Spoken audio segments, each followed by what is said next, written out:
Il n'y avait pas eu de telle mobilisation depuis février. Ce lundi 18 novembre, les agriculteurs sont de retour sur les routes et les ronds-points pour contester notamment la signature d'un accord entre l'UE et des pays d'Amérique du Sud.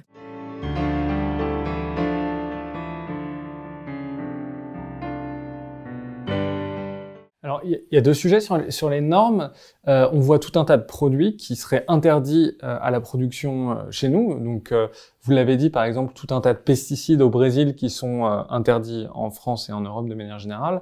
On a parlé aussi beaucoup du poulet et du bœuf traités au chlore ou des bœufs au Canada qui sont élevés avec des antibiotiques accélérateurs de croissance. Quels sont vraiment les sujets symboliques sur la dangerosité de produits qui viennent de ces pays-là?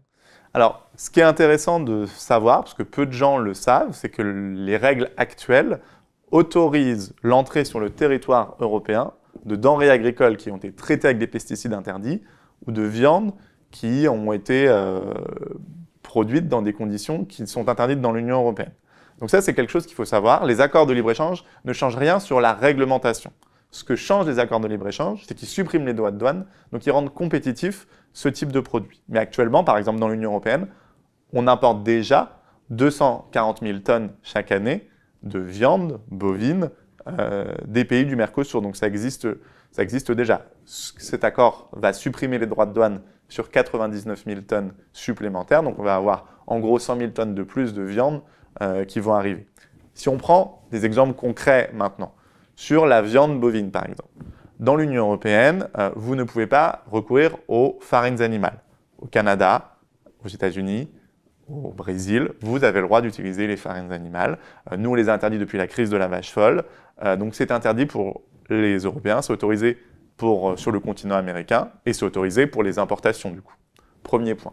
Second point, sur les questions d'antibiotiques. Dans l'Union européenne, vous n'avez pas le droit de doper vos animaux aux antibiotiques. Donc, vous n'avez pas de les utiliser comme des activateurs de croissance. C'est des choses qui sont utilisées au Canada, aux États-Unis ou sur tout le continent américain, et c'est légal et ça rentre sur le territoire européen. Troisième point, sur les questions de traçabilité. Dans l'Union européenne, on a mis en place des règles de traçabilité très fortes, c'est-à-dire que l'animal, de sa naissance à l'abattage, il y a une traçabilité complète. Donc vous devez savoir à l'animal d'où il vient, qui sont ses parents, où est-ce qu'ils ont été élevés, où est-ce qu'ils ont été engraissés. Sur tout le continent américain, ça n'existe pas. La traçabilité arrive qu'à partir souvent de l'abattage ou juste avant, sur la phase d'engraissement sur certains pays. Et le dernier point, c'est sur le bien-être animal. Alors là, c'est un continent sur lequel il n'y a quasiment aucune règle. Au Brésil, par exemple, il n'y a aucune règle sur le bien-être animal, notamment par exemple sur le transport ou le marquage au fer rouge. Au Brésil, vous pouvez encore utiliser le fer rouge pour marquer les animaux. Et donc, tout ça, ce sont des règles qui sont interdites, c'est proscrit dans l'Union européenne. Sur le transport, c'est 8 heures maximum dans l'Union européenne pour transporter les animaux. Au Brésil, qui est un pays beaucoup plus grand en plus, vous n'avez aucune règle, donc vous pouvez transporter des animaux sur des jours entiers avant qu'ils soient abattus, par exemple, ou sur la phase d'engraissement ou de pré-engraissement. Le problème, c'est qu'on autorise légalement cette viande à entrer sur le marché. Donc forcément, elle rentre en concurrence avec les éleveurs européens qui ont un modèle beaucoup plus durable. Par exemple, si on compare sur la viande, vous avez en France, la moyenne, c'est 60 bêtes par élevage et 80% de la nourriture qui est de l'herbe. Aux États-Unis ou au Canada, on va être sur 80% de maïs OGM.